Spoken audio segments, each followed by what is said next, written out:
to our virtual gathering this week. This week we're debuting our first cooking session, so stay tuned for that one. And make sure that you stay tuned in the following weeks as well. Perhaps even set a reminder so that you remember to tune in, because we're going to have a few different things coming up in the next few weeks as well. Now, regardless of whether or not you believe that God can answer prayer, we do. So we're happy to pray for you, but we're not going to pray for anything that's illegal, so don't worry about that. But if you're interested in having us pray for something, just if you're watching live, click on the live prayer link on the screen, or otherwise if you're watching later on, contact us via the contact us link on the webpage and drop your prayer request in there.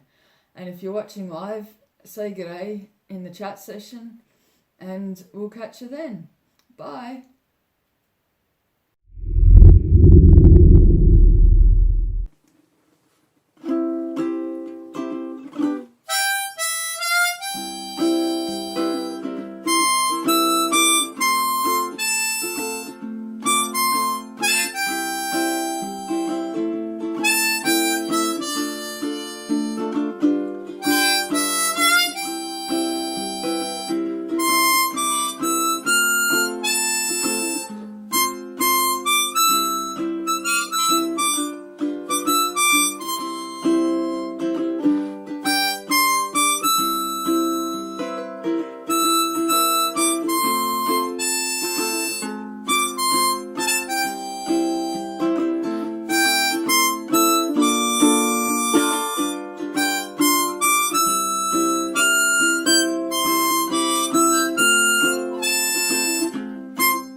Hi, I'm Nicole and I'm going to show you how to make chocolate chip cookies just for you today.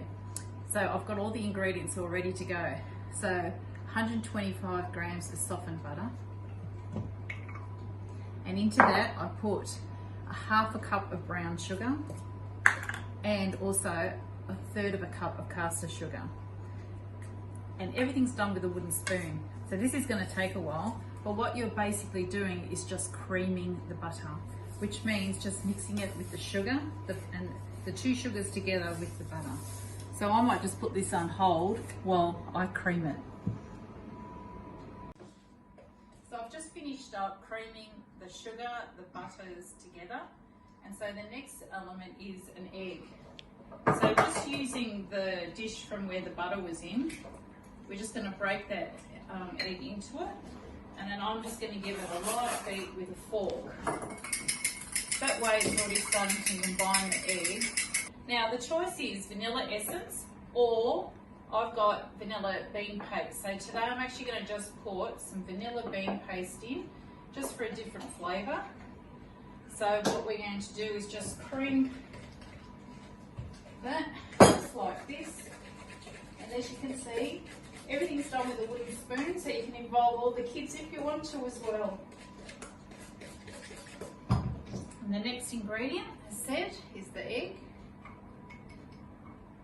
And again, we're just going to give that a really good mix as well.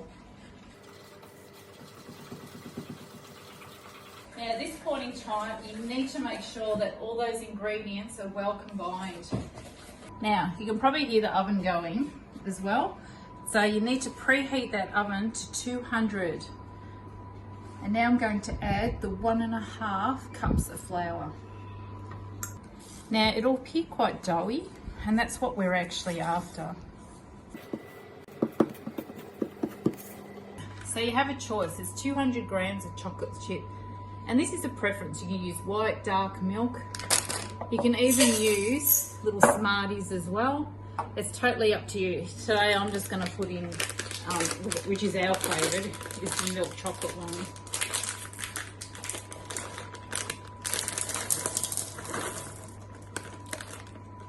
All we're doing is just mixing to combine those chocolates pieces into the dough of the biscuit. And that's it. And a teaspoon each is sufficient. But just like that, rolled in the ball. And the temptation is great to eat this raw, because I know that all the kids love it. Okay, these are ready to go in the oven now.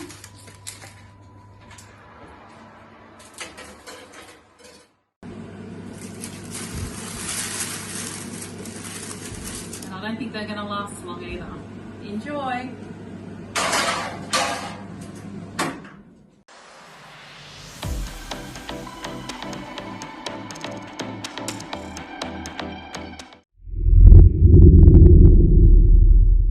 At this point in time, it's easy to be feeling anxious, unsettled, or like we have no control over anything.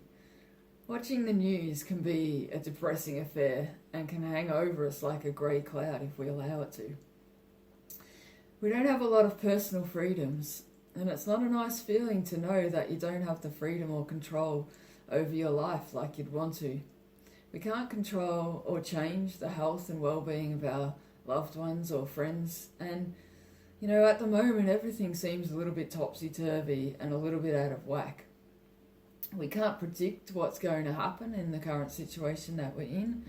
We don't, things are looking up at the moment, but we don't know whether there's going to be an outbreak around the corner or whether things are going to begin to return to normal sooner or even later.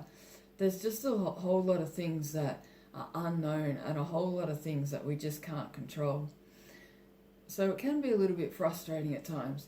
We can even begin to feel a little bit hopeless.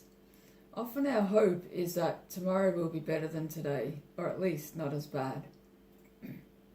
And possibly that might happen, but equally it may not happen. It's just as possible that it may not happen. In times like this, we need to have a hope that's unshakable, not a hope that is built on things that might fail. And our health can fail, our economy can fail, our finances can fail. All of the things that we've come to rely on have, in the last few weeks, just completely failed us and collapsed underneath us. So when we talk about hope from a biblical perspective, we're not talking about something that we wish might happen or that there's a possibility that might happen, such as I hope we have no rain tomorrow, or I hope we do have rain, or I hope that my team that wins the footy, or I hope that I'll be able to do this, I hope we win the bowls final, I hope we win the tennis final. But we're talking about a real hope that's not wishful thinking, but a confidence that something will come to pass. A certainty that something will happen. So in Christian terms, this is when God has promised that something will happen and we can have complete confidence that it will. In the Bible, this is described as a sure and steadfast anchor of the soul, or a spiritual lifeline that takes us right into the presence of God. The hope that we can build our lives on and put our confidence in is knowing that there is a God who created heaven and earth, and that he has each one of us in his hands. It's knowing that there's somebody who's there for us, who wants the best for us, and can be depended upon even in this uncertain time. With this hope, we can know for certain that at the end of our days, if we've placed our hope and our trust and our belief in Jesus, that will be with him at that time. We can know for certain that whatever is happening at the moment is just momentary, as we'll get to spend eternity with him. It's perfectly natural to wish for a better tomorrow, and it's right to work towards what's happening, or toward that happening, and to be grateful that we can work toward a better tomorrow. But if we're going to talk about real hope, then we have to have something deep and steadfast, a spiritual lifeline that helps and comforts in this time, something that genuinely knowing Jesus can bring. If the words in this message have touched you today and you'd like some further information, visit our website onewaygathers.org and complete the Contact Us form. Otherwise, have a nice day.